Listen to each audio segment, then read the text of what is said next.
Je suis arrivé dans le collectif par le biais des AMAP, je suis amapien à l'abord et par ce biais-là je suis arrivé dans la coordination du Tarn des AMAP et par ce biais-là je suis arrivé sur l'idée du collectif Terre de Rivière alors que je suis sur l'abord, donc ce n'était pas a priori sur le terrain sur lequel je vivais.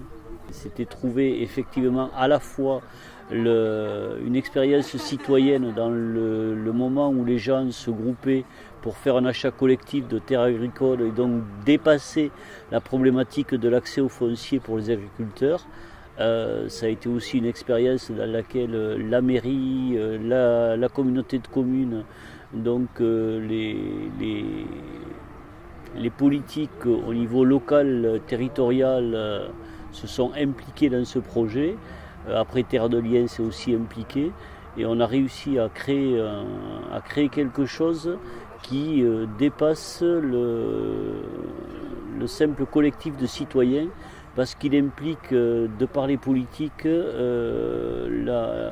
la communauté qui vit autour de ce terrain. Et la communauté au sens large, à la fois la commune et aussi la communauté de communes. On avait déjà un public qui était prêt à recevoir ce type d'informations et à y adhérer.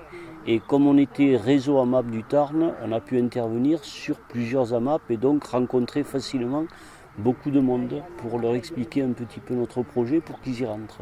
Au-delà d'un projet de territoire restreint, c'est devenu un projet plus large puisqu'il y a des gens de tout le département qui sont impliqués dans cette démarche. Sur la problématique de la défiscalisation des dons, donc on avait rencontré les services fiscaux du département, ça paraissait assez compliqué à mettre en œuvre parce que même les services fiscaux étaient réticents parce qu'ils n'avaient jamais fait ça. Donc l'intérêt du travail qu'on a pu faire avec Terre de Liens, ça a été de trouver une fondation qui existait déjà et qui permettait la défiscalisation des biens. Mais au-delà de ça, pour nous, c'est aussi la pérennité du projet. Terre de Liens, l'association qu'on a montée pour ce terrain ici, c'est pas une association qui va durer 3 siècles. Donc nous, notre objectif, c'était l'achat et l'installation.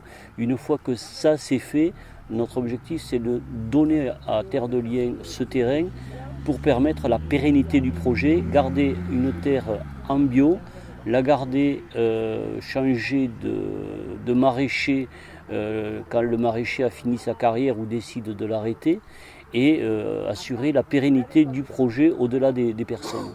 Pour installer un maraîcher, il faut de l'eau.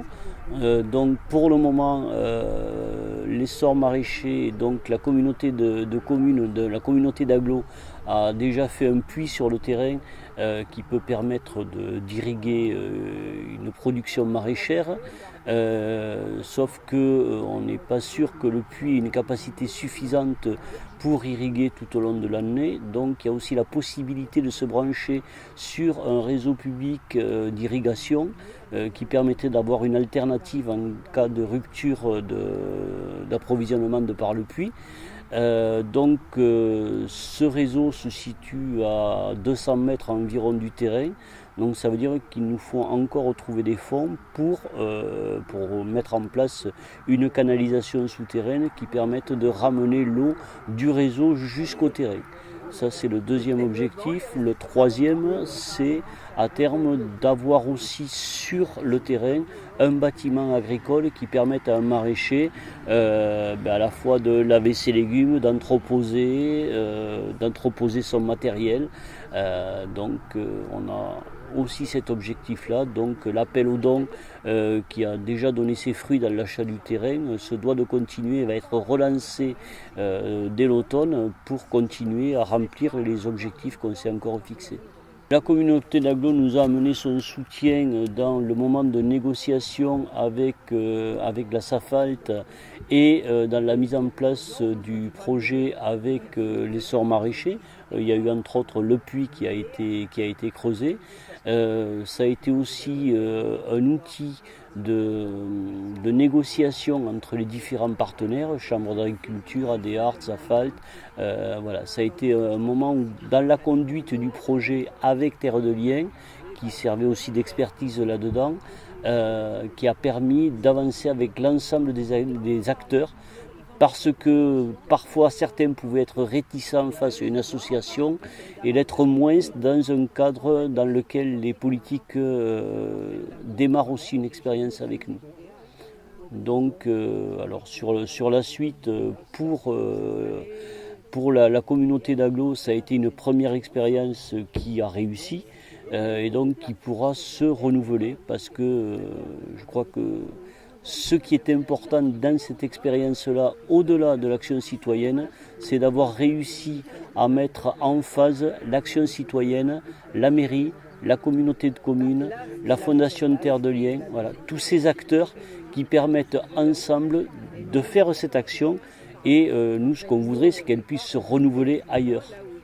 Et c'est possible de le faire. On le dit à la fois aux citoyens, on le dit aux politiques, on le dit...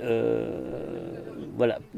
C'est une expérience dans laquelle, dans le cadre de la décentralisation telle qu'elle se met en place aujourd'hui, les politiques ont toute leur place pour aider à mettre en place des politiques de gestion de l'alimentaire en bio et de proximité.